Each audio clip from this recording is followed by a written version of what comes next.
Assalamualaikum warahmatullahi wabarakatuh. Good morning everyone. How are you today? I hope you're in healthy and good condition in this pandemic.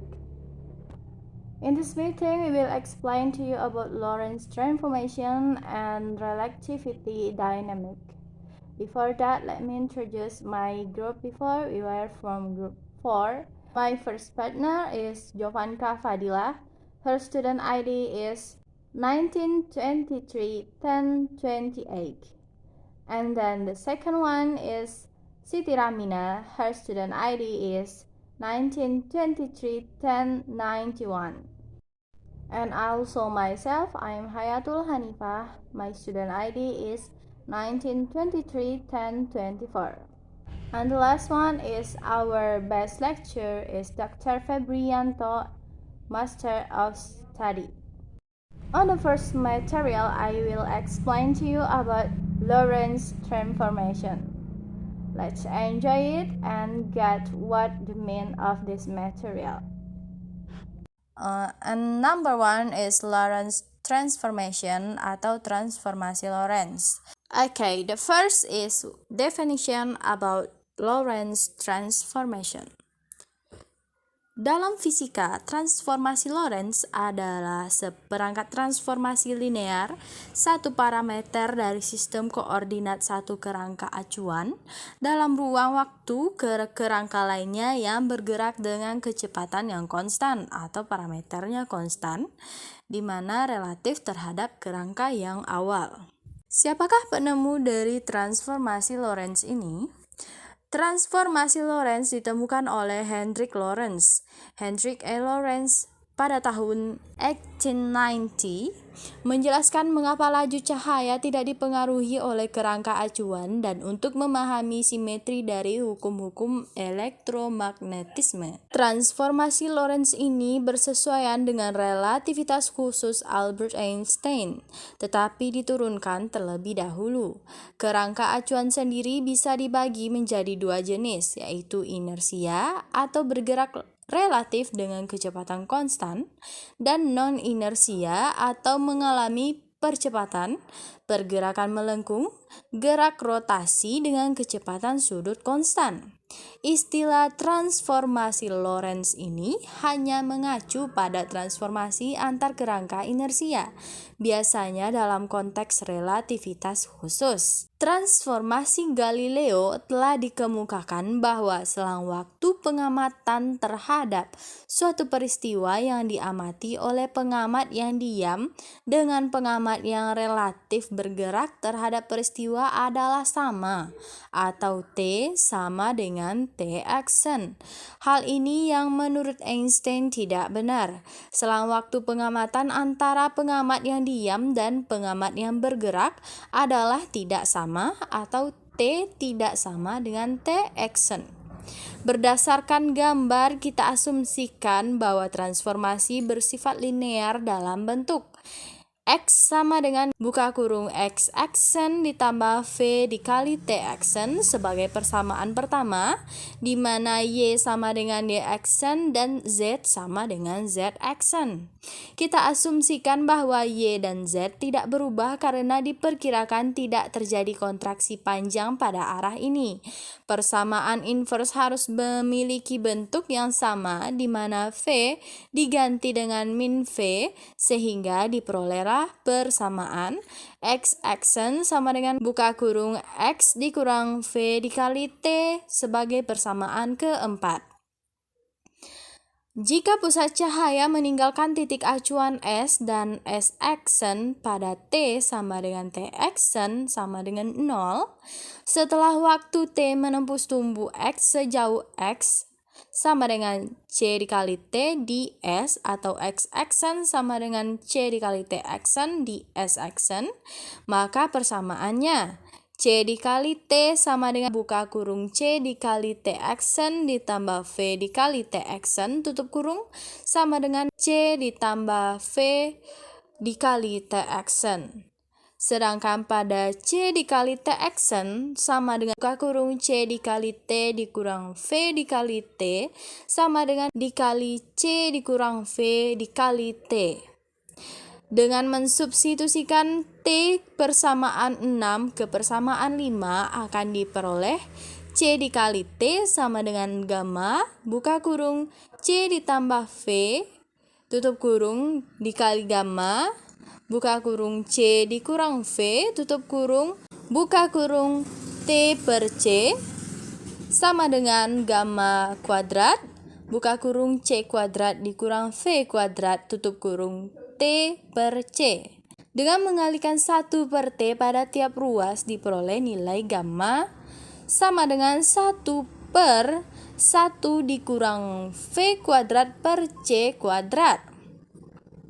Untuk menentukan hubungan T dan T aksen, kita gabungkan persamaan 1 dan 4 sehingga diperoleh X aksen sama dengan gamma buka kurung X dikurang V dikali T sama dengan gamma buka kurung kerawal gamma dibuka kurung X aksen ditambah V dikali T aksen tutup kurung dikurang V dikali T tutup kurung kerawal. Diperoleh nilai T sama dengan gamma dikali T aksen ditambah V dikali X aksen per C kuadrat tutup kurung. Sehingga secara keseluruhan didapatkan X sama dengan 1 per akar 1 dikurang V kuadrat per C kuadrat dikali X aksen ditambah V dikali T aksen, di mana Y sama dengan Y aksen dan Z sama dengan Z aksen. Untuk T sama dengan 1 per akar 1 dikurang V kuadrat per C kuadrat dikali T aksen ditambah V dikali X aksen per C kuadrat. Untuk transformasi kecepatan relativistik dapat ditentukan dengan menggunakan persamaan ke-6, yaitu mu x sama dengan delta x per delta t, sama dengan gamma dikali delta x aksen ditambah V dikali delta t aksen per gamma dikali delta t aksen ditambah V dikali delta X aksen per C kuadrat sama dengan delta X aksen per delta T aksen ditambah V per 1 buka kurung V per C kuadrat dikali delta X aksen per delta T aksen sama dengan mu X aksen ditambah V per 1 ditambah V dikali mu X aksen per C kuadrat. Dengan cara yang sama, maka dapat disimpulkan mu x sama dengan mu x aksen ditambah V per 1 ditambah V dikali mu x aksen per C kuadrat. Mu y sama dengan mu y aksen dikali akar 1 kurang V kuadrat per C kuadrat per 1 ditambah V dikali mu x aksen per C kuadrat. Dan mu z sama dengan mu z aksen akar 1 dikurang V kuadrat per C kuadrat per 1 ditambah V dikali mu x aksen per C kuadrat. Persamaan tersebut merupakan rumus kecepatan benda yang diamati oleh pengamat yang diam yang disebut dengan rumus penambahan kecepatan relativistik, yang mana sesuai dengan teori relativitas Einstein, di mana yang pertama, bila V aksen X sama dengan 0, maka Vx sama dengan V ini cocok dengan kejadian dalam kehidupan nyata. Jika penumpang kereta api diam, kecepatan penumpang terhadap tanah sama dengan kecepatan kereta api terhadap tanah. Yang kedua, bila V sama dengan 0, maka Vx sama dengan Vx aksen. Hal ini juga sesuai dengan yang kita harapkan, yaitu jika kereta api diam, maka kecepatan penumpang terhadap tanah sama dengan kecepatan penumpang terhadap kereta api. Yang ketiga, bila V dan Vx aksen sangat kecil dibandingkan kecepatan cahaya, maka Vx sama dengan Vx aksen ditambah V. Hal ini sesuai dengan rumus kecepatan dalam transformasi Galileo. Dan yang keempat, bila Vx aksen sama dengan C, maka V sama dengan C, diperoleh nilai Vx sama dengan C. Hal ini sesuai dengan postulat Einstein yang kedua. Ternyata rumus pertambahan kecepatan relativistik yang diturunkan dari transformasi Lorentz tidak bertentangan dengan kecepatan relativistik. Assalamualaikum warahmatullahi wabarakatuh. Halo guys, my name is Siti Ramina dengan NIM 19231091. I'm from group 4, Introduction to Modern Physics. Next material, I'm explain about relativistic dynamics. Oke, langsung saja, let's go. Pertama adalah relativistic mass atau massa relativistik. Kajian akan diawali dengan meninjau persoalan tumbukan dua massa partikel identik dengan masing-masing laju V yang telah dipelajari dengan menggunakan dinamika Newton. Jika kerangka acuannya adalah kerangka acuan yang bergerak dengan laju V ke kanan, maka menurut mekanika klasik, massa pertama akan tampak diam, sedangkan massa kedua akan mendekati dengan laju 2V. Akan tetapi, transformasi Lorentz menyatakan memberikan hasil yang berbeda. Nah, untuk gerakan-gerakan benda dengan kecepatan relatif yang kecil, tidak terjadi perubahan massa. Perubahan itu baru tampak jika kecepatannya mendekati kecepatan cahaya.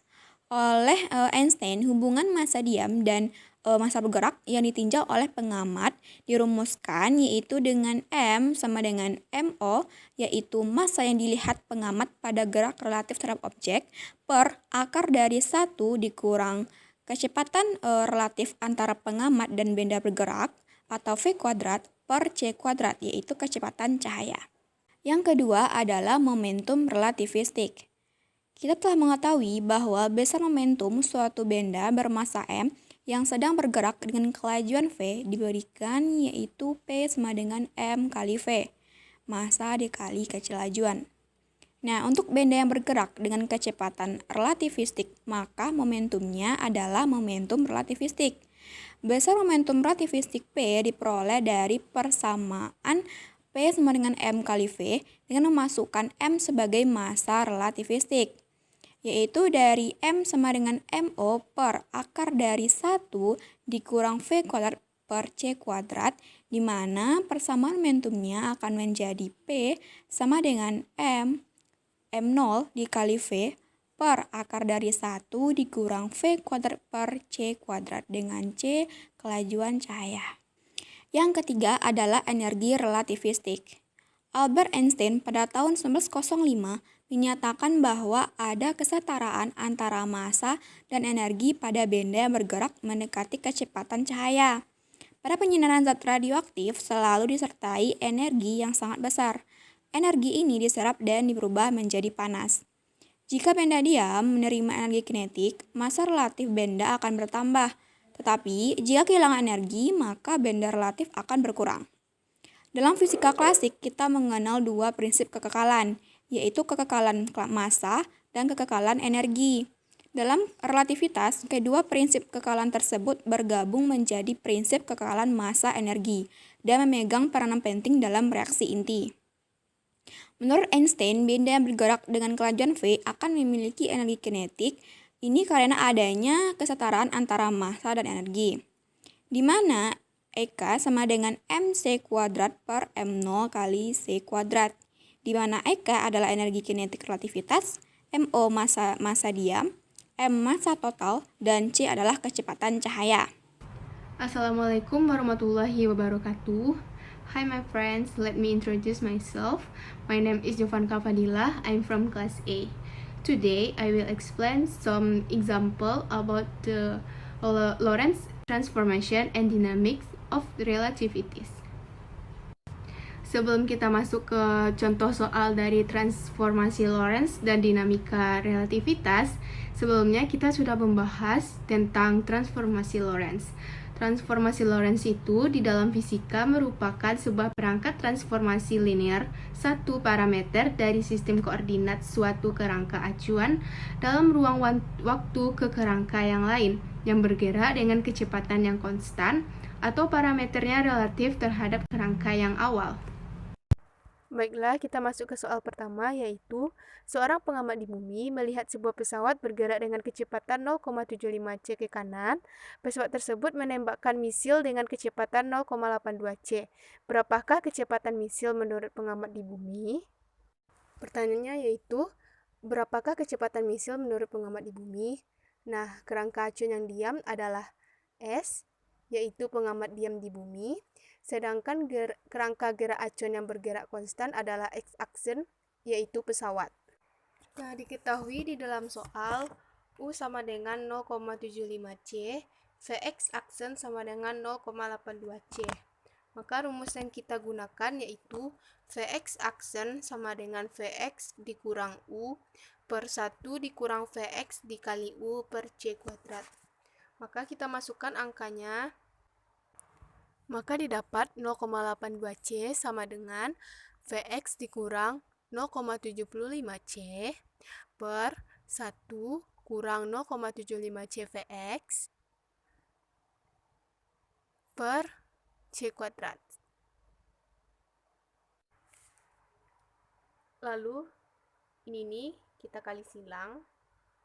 Kita kali silang didapatkan 0,82 C dikurang 0,15 C kuadrat dikali Vx dikali C kuadrat sama dengan Vx dikurang 0,75 C. Jadi C kuadrat ini bisa kita coret sehingga yang didapat 0,82 C dikurang 0,15 Vx sama dengan Vx dikurang 0,75 C. Lalu ini kita tambah dan yang di atas juga kita tambah. Sehingga didapatkan hasil 1,615 Vx sama dengan 1,57 C. Vx sama dengan 1,57 C per 1,615.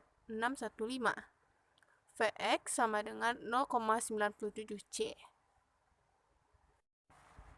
Artinya, misil bergerak dengan kecepatan 0,97 C ke kanan relatif dengan pengamat di bumi. Nilai Vx kurang dari C sesuai dengan postulat Einstein. Selanjutnya kita masuk yang kedua, yaitu ada dinamika relativitas. Sebelumnya sudah dijelaskan oleh teman saya tadi bahwa dinamika relativitas ini terbagi atas 3, yaitu ada massa relativitas, momentum relativitas, dan energi relativitas. Selanjutnya kita masuk ke contoh soal dinamika relativitas. Sebuah partikel dalam diam memiliki massa 100 gram. Berapakah massanya jika partikel tersebut bergerak dengan kecepatan sebesar 0,6 C? Maka cara penyelesaiannya, M0 sama dengan 100 gram. M0 ini di mana sebuah partikel dalam keadaan diam. Kecepatannya V yaitu 0,6 C. Nah, yang ditanya M, yaitu berapakah massa jika partikel tersebut bergerak? Jadi rumusnya M sama dengan M0 per akar 1 kurang V kuadrat per C kuadrat sama dengan, kita masukkan nilai M0 nya yaitu 100 per akar 1 dikurang 0,6 C kuadrat per C kuadrat. Maka didapatkan 100 per akar 1 kurang 0,36 C kuadrat per C kuadrat. C kuadratnya bisa kita coret. Maka didapatkan hasil M-nya sama dengan 100 per akar 1 kurang 036. M sama dengan 100 per akar 0,64. M sama dengan 100 per 0,8. Lalu 100 kita bagi sama dengan 8, maka didapatkan massa partikel yang bergerak yaitu 125 gram.